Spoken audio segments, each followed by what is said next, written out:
J'espère que je ne te dérange pas. Je sais pas, vas-y.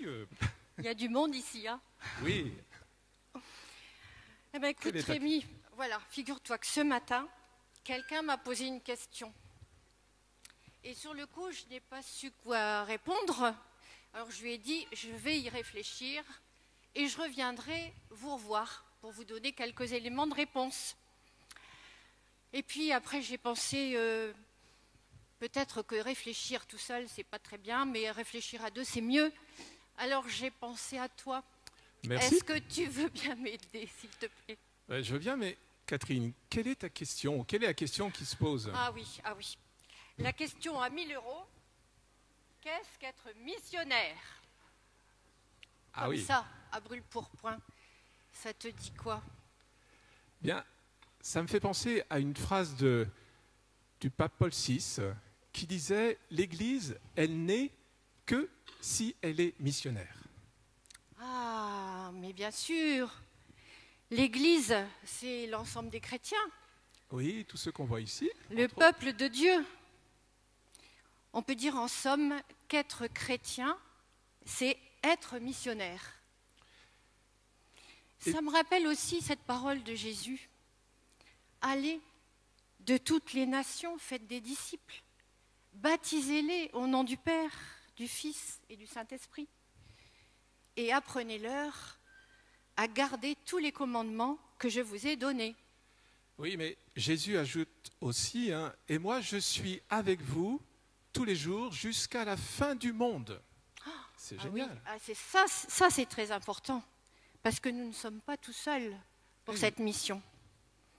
Et plus nous sommes en lien avec le Christ, plus nous pouvons répondre à notre mission de baptiser. Et donc il faut être comme en intimité avec lui et vivre nous-mêmes cette bonne nouvelle de l'Évangile.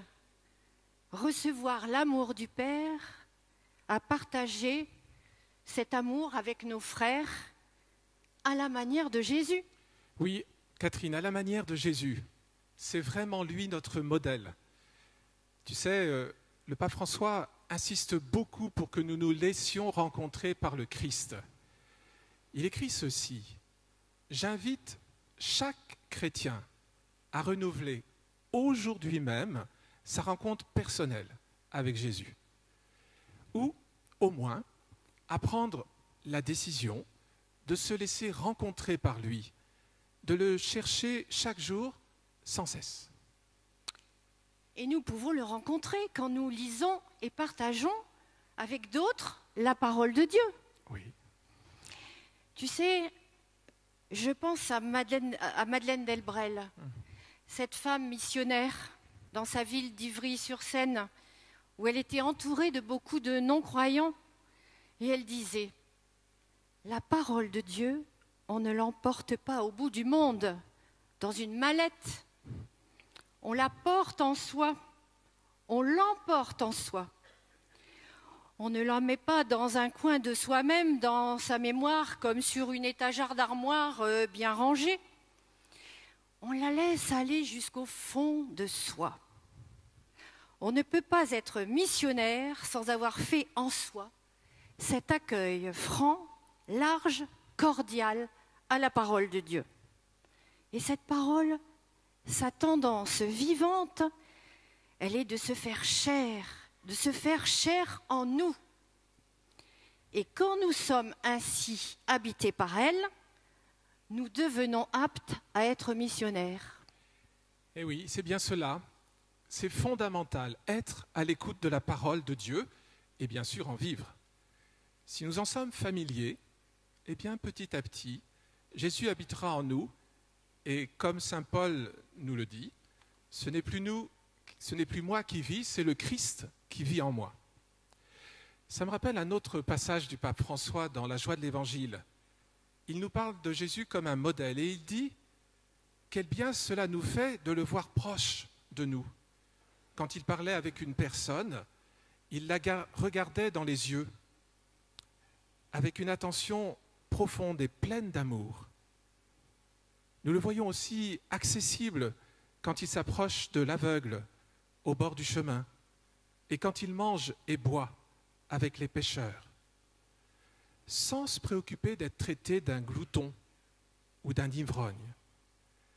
Le don de Jésus, dit le pape François, sur la croix, n'est autre que le sommet de ce style qui a marqué toute sa vie. Mais bien sûr, regardons Jésus vivre, pour vivre à sa manière. Comme dit le pape François, être missionnaire, c'est adopter le style de vie de Jésus. Il ajoute aussi, séduits par ce modèle, nous voulons nous intégrer profondément dans la société, partager la vie de tous et écouter leurs inquiétudes, collaborer avec eux dans leurs nécessités, nous réjouir avec ceux qui sont joyeux, pleurer avec ceux qui pleurent et nous engager pour la construction d'un monde nouveau, coude à coude avec les autres. C'est bien dans le quotidien de notre vie que nous sommes appelés à être missionnaires. Rappelle-toi ce beau texte du Concile Vatican II qui dit ceci. Les joies et les espoirs, les tristesses et les angoisses des hommes de ce temps, des pauvres surtout, et de tous ceux qui souffrent, sont aussi les joies et les espoirs, les tristesses et les angoisses des disciples du Christ. Leur communauté, en effet, s'édifie avec des hommes rassemblés dans le Christ et conduits par l'Esprit Saint, et qui sont porteurs d'un message de salut qu'il faut proposer à tous. Conduits par l'Esprit Saint. Eh oui, c'est important de pouvoir discerner son action à l'œuvre dans notre vie et dans celle de ceux qui nous entourent. Ceux que nous rencontrons nous montrent aussi Dieu. Oui, en réalité, partager nos joies et nos tristesses avec d'autres, et puis aussi les relire, ces expériences à la lumière de l'Évangile, nous aide à voir Dieu en toutes choses et à voir toutes choses en Dieu, comme dit saint Ignace de Loyola. Alors on est conduit par l'Esprit Saint et nous sommes aussi porteurs d'un message de salut qu'il faut annoncer à tous. Et là, nous sommes au cœur de notre mission. Oui, mais comment on fait dans le concret ? Eh bien, Catherine, écoute. Jusqu'alors, ensemble, on vient de discuter un petit peu, nous avons vu que, dans un premier temps, il faut soi-même être évangélisé. Laisser la parole de Dieu nous transformer. Sinon, ça ne peut pas avancer. On ne pourra pas. Et il faut donc que l'Esprit nous éclaire et nous guide. Et de cette façon, nous allons pouvoir rayonner de cette parole qui nous habite et être des témoins de l'amour de Dieu et partout dans le monde. Je voudrais te raconter une petite histoire. Vas-y. Il y a un enfant qui était avec sa maman et il rentre dans une église. Alors sa maman, en fait, était venue pour faire le ménage de l'église. Alors pendant ce temps-là, son enfant, lui, il se promène dans l'église, puis il regarde. Puis là, il voit un vitrail, puis il dit à maman, « Maman, c'est qui là ?» Alors la maman ne savait pas trop, elle leur dit, « Oh, c'est une chrétienne !» Bon, la maman continue son ménage, puis l'enfant, lui, se promène, et puis continue à regarder les vitraux. Puis là, il voit un autre vitrail, et puis il dit, « Mais maman, c'est qui là ?» La maman de dire, « Oh, c'est un chrétien. » Bon, le ménage terminé, ils repartent chez eux, et puis quelques jours après, l'enfant, il était au catéchisme.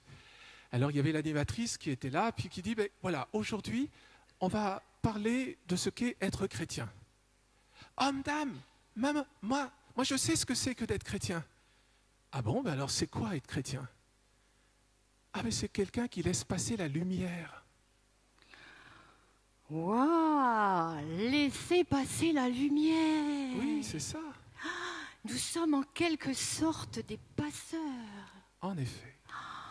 Montrer le Christ par notre manière d'être, notre vie avec les autres, notre engagement à leur côté, dans notre famille, notre travail, notre quartier. Montrer le Christ par notre vie, mais aussi oser dire qu'il est la source de notre joie et de notre espérance. Oui, je pense au à la parole que frère Roger aimait beaucoup dire. Il disait, ne parle de Jésus que si on te le demande, mais vis de telle manière qu'on te le demande. Cela résonne bien avec ce que le pape François encore dit. Tous ont le droit de recevoir l'Évangile. Les chrétiens ont le devoir de l'annoncer sans exclure personne. Non pas comme quelqu'un qui impose un nouveau devoir, mais bien comme quelqu'un qui partage une joie, qui indique un bel horizon et qui offre un banquet désirable. L'Église, dit le pape, ne grandit pas par prosélytisme, mais elle grandit par attraction. Ah oui, je pense aussi à ce que dit Éloi Leclerc dans La sagesse d'un pauvre. Le Seigneur nous a envoyé évangéliser les hommes. Mais as-tu déjà réfléchi à ce que c'est d'évangéliser les hommes ? Évangéliser un homme, vois-tu, c'est lui dire « Toi aussi, tu es aimé de Dieu dans le Seigneur Jésus. » Et pas seulement le lui dire, mais le penser réellement. Et pas seulement le penser, mais se comporter avec cet homme de telle manière qu'il sente et découvre qu'il y a en lui quelque chose de sauvé, quelque chose de plus grand et de plus noble que ce qu'il pensait, et qu'il s'éveille ainsi à la nouvelle conscience de soi. C'est cela lui annoncer la bonne nouvelle. Et tu ne peux le faire qu'en lui offrant ton amitié. Ah oui, Catherine, tu sais, j'aime beaucoup ce texte sur Saint François d'Éloi Leclerc parce que je crois qu'il est vraiment révélateur de ce que c'est que d'être missionnaire, que d'évangéliser. Je me permets de continuer un peu la lecture, si tu veux, de ce texte parce qu'il dit un peu plus loin, il nous faut aller vers les hommes. La tâche est délicate. Le monde des hommes, c'est un immense champ de lutte pour la richesse et la puissance. Et trop de souffrances et d'atrocités leur cachent le visage de Dieu. Nous devons être au milieu d'eux, les témoins pacifiés du Tout-Puissant. Des hommes et des femmes sans convoitise et sans mépris, capables de devenir réellement leurs amis. C'est notre amitié qu'ils attendent, une amitié qui leur fasse sentir qu'ils sont aimés de Dieu et qu'ils sont sauvés par Jésus-Christ.